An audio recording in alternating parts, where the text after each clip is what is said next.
सरपंच की बेटी। एक गांव में एक लड़की रहती थी। उसका नाम बिंदिया था। उसके माता पिता का देहांत हो चुका था। बिंदिया अपने चाचा चाची के साथ रहती थी। चाचा खेत पर काम करने चले जाते थे। चाची दिन भर छोटी बच्ची से काम करवाती थी। बिंदिया का बहुत मन था पढ़ने का, लेकिन उसके चाचा चाची उसे पढ़ाना नहीं चाहते थे कि कहीं पढ़ लिख कर कहीं उनसे दूर ना चली जाए। उन्हें मुफ्त की नौकरानी मिल गई थी।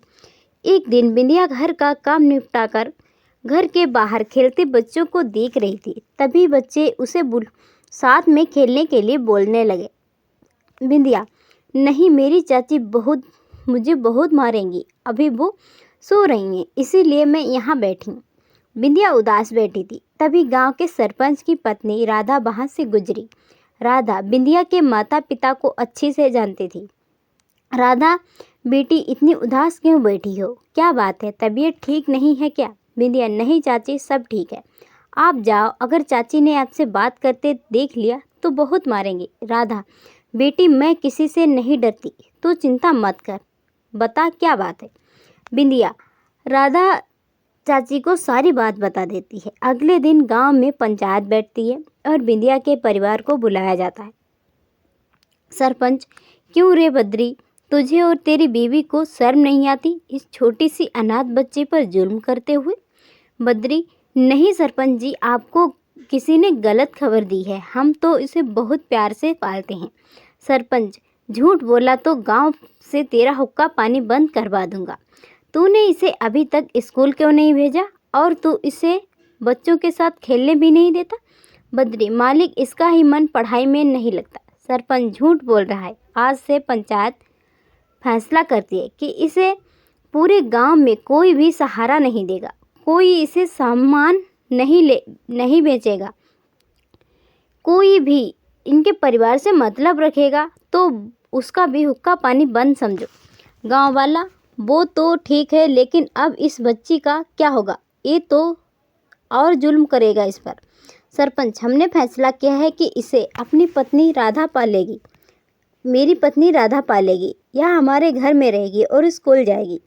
पूरी पंचायत में यह सुनकर तालियां बजने लगती हैं। बद्री गिड़गिड़ा कर माफ़ी मांगता रहता है, लेकिन पंचायत अपने फैसले पर अटल रहती है। उसी दिन राधा आकर बिंदिया को ले जाती है।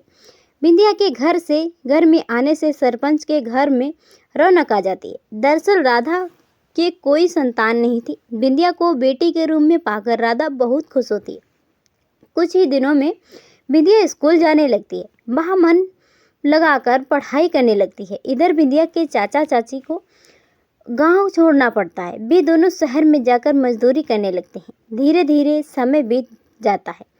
एक दिन बिंदिया आकर राधा के गले लग जाती है। राधा, क्या बात है, इतनी खुश क्यों हो? बिंदिया, माँ, मुझे कॉलेज में दाखिला मिल गया, अब मैं इंजीनियर बन पाऊंगी। सरपंच और राधा बहुत ही खुश होते हैं।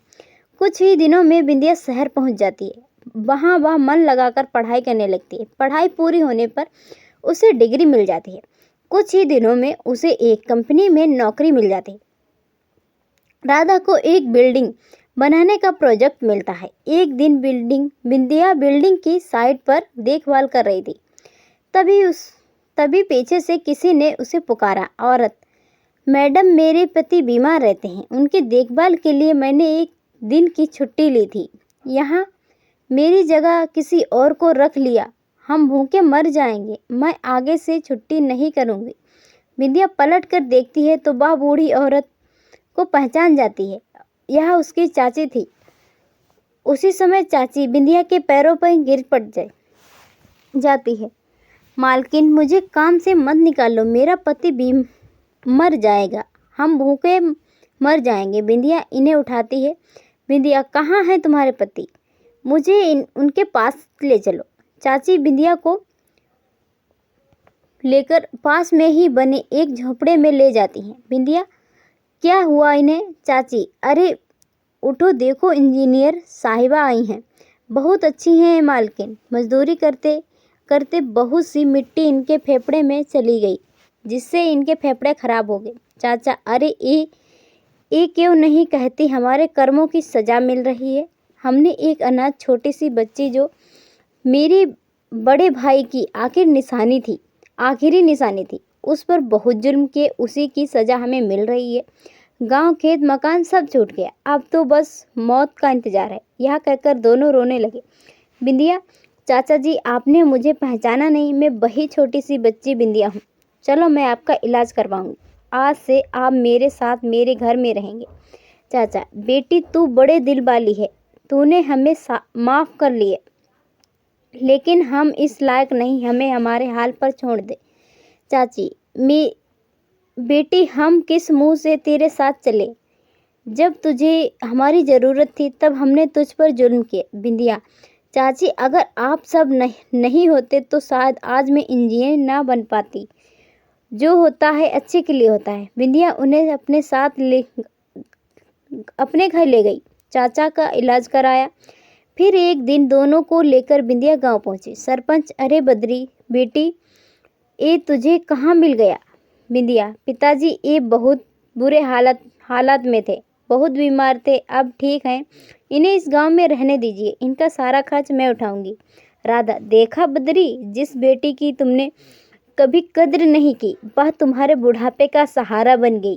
चाचा चाची कुछ नहीं बोले, बस हाथ जोड़ कर रोते रहे।